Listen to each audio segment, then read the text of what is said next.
Buenas tardes. Hoy nos hemos reunido para desarrollar el trabajo que nos requirió el profesor David Buitriago, donde desarrollaremos los siguientes temas. El concepto de la genética, hablaremos sobre la postura ética y responsable de la genética, conceptos básicos de la genética y las leyes que los rigen, conocimientos adquiridos en el marco de la neurogenética. Antes de realizar o de exponer nuestro trabajo, realizaremos esta pequeña introducción. La genética es la ciencia que estudia la transmisión de información hereditaria de generación en generación, estudiando las relaciones entre los genes, las variaciones de los ADN, la interacción del ADN y los factores ambientales, las transmisiones de enfermedades, las anomalías congénitas. Y algo importante de la genética en nuestra carrera de psicología es que los genes se estudian a nivel molecular, bioquímico, celular, organismos, familiar, población y evolutivo. En conclusión, la genética estudia los genes y las variaciones. Quiero decir que interviene la herencia y los patrones biológicos. Hablaremos de la ética aplicada en la generación interpretando las innovaciones científicas desde dos puntos de vista, el de las consecuencias y el de los principios, exponiendo ampliamente la neurogenética, siendo esta el estudio de la genética en las enfermedades neurológicas y identificación de los genes. Buenas tardes, mi nombre es Ana Flores. Hoy vengo a hablarles sobre la genética. Bueno, la genética es la rama de la biología que estudia las herencias y la variación de los seres vivos. Se basa en el estudio de los agentes, que son segmentos de ADN que contienen la información necesaria para la producción de proteínas y el desarrollo de los organismos. Bueno, la genética se divide en varias ramas. La genética clásica o mendeliana se basa en las leyes de Mendel y estudia la transmisión de los caracteres hereditarios, donde analizan conceptos como la dominación, recesividad y segregación de los alelos. Uno de los ejemplos es el estudio de herencia en guisantes relacionados por Mendel. Bueno, la genética molecular estudia la estructura y funciones de los genes a nivel molecular, especialmente el ADN y el ARN. Investiga cómo se replican, transcriben y retraducen los genes, relacionado con la biotecnología y la ingeniería genética. Uno de los ejemplos es el descubrimiento de la estructura del ADN por Watson y Crick. Otra de las genéticas es la genética de la población. Esta examina la distribución y los cambios en la frecuencia de los genes dentro de una población a lo largo del tiempo. Bueno, fundamentalmente la evolución y la selección natural usan herramientas como el principio de Harting-Wagner. En esto es uno de los ejemplos de la adaptación genética a distintos ambientes, en especial a los animales. La genética del desarrollo. Esta estudia cómo los genes controlan el desarrollo de los organismos desde la fertilización hasta la madurez. Se relaciona con la embriología y la biología del crecimiento. Un ejemplo es la regulación genética en la formación de órganos. Genética médica es la aplicación en la salud humana. Estudia enfermedades genéticas y sus tratamientos. Incluye el diagnóstico de trastornos hereditarios, terapia genética y farmacogenética.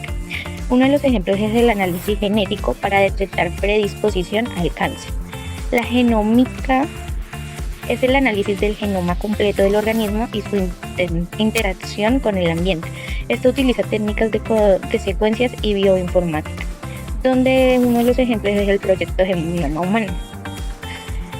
Y en especial vamos a hablar sobre la genética epigenética, donde estudia los cambios en la expresión genética que no alteran la secuencia del ADN. Esto influye por factores ambientales como la dieta y el estrés. Uno de los ejemplos es el cambio epigenético en gemelos idénticos debido al estilo de vida diferente de cada uno de ellos. La epigenética es esencial porque es la que manejaríamos nosotros como psicólogos. Por último, hablaremos sobre los conceptos básicos de la genética. Bueno, ¿qué es el gen?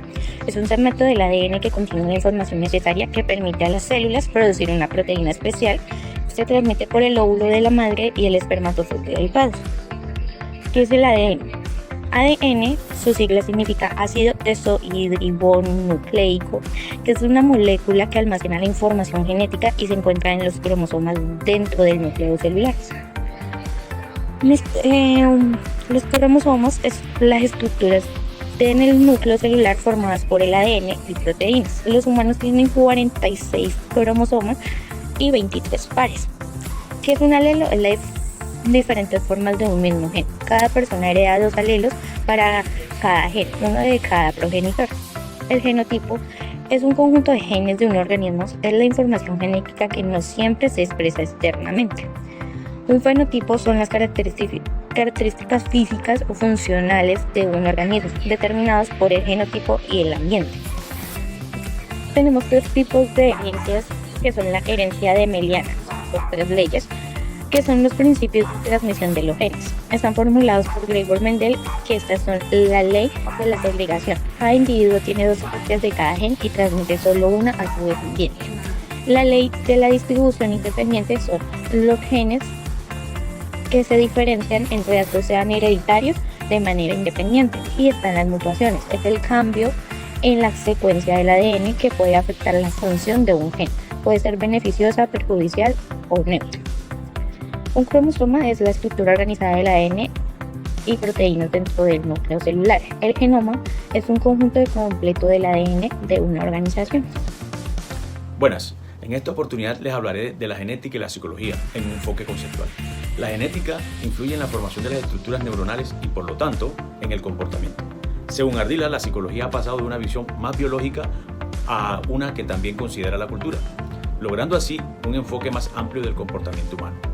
Encontramos una particularidad que teoriza que, aunque los genes establecen una base biológica, la cultura y el entorno son significativos por la forma en que se desarrollan los procesos psicológicos. De este modo, Restrepo establece que hay significativamente un valor propuesto en la biología evolutiva y la psicología evolucionista en la razón de la conducta.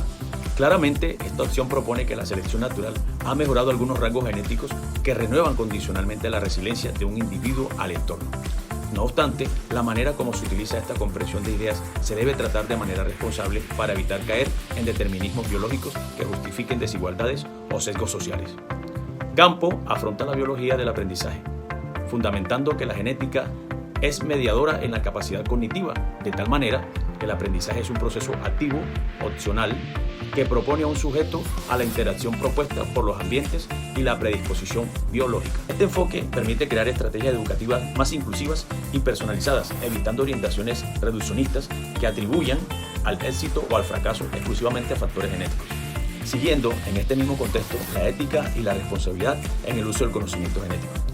Claramente, el desarrollo en genética ha creado diversas opiniones acerca de su uso, principalmente en argumentos como la selección de características en los bebés, los procedimientos para modificar genes y el acceso a la información genética de las personas. Por lo tanto, se establece que hay mecanismos que intervienen en la prevención de enfermedades. Es posible que se utilice de manera indebida, por ejemplo, para diferenciar o beneficiar logros productivos por encima del bienestar de las personas. Por eso es importante que haya reglas claras para evitar abusos y que la información científica se explique de manera sencilla, para que todos comprendan cómo la genética influye en la salud y en el comportamiento humano. Saludos y nos veremos en una próxima ocasión. Conocimientos adquiridos en el marco de la neurodiversidad. Para ayudarnos a entender la neurodiversidad, explicando cómo funcionan nuestro cerebro y cómo algunas condiciones pueden afectar su desempeño y su desarrollo, la neurotransmisión y su desempeño junto al sistema nervioso nos indican que nuestro cerebro recibe las ondas a través de señales eléctricas y sustancias químicas, los cuales se llaman neurotransmisores. Permite que las neuronas se comuniquen entre sí para saber cómo el ser humano puede comportarse en un desarrollo social o en su entorno. El libro también menciona las diferentes conexiones entre las neuronas y la importancia de su funcionamiento. En cuanto al neurodesarrollo y las condiciones genéticas, también hay enfermedades genéticas llamadas como el síndrome de Prader-Willi y el síndrome de Angelman, que pueden afectar el desarrollo en el cerebro en el ser humano. También se mencionan algunos cambios del ADN, los cuales están relacionados con una enfermedad llamada Huntington, que puede impactar el desarrollo del pensar de un ser humano. En una de estas menciones también mencionan la neurodegeneración, enfermedades neurológicas como son el Alzheimer y el Parkinson, el cual nos puede demostrar que el cerebro se puede ir deteriorando con el paso del tiempo. Las enfermedades neurológicas nos ayudan a entender la neurodiversidad y por qué cada ser humano puede reaccionar o pensar de forma diferente en cada situación.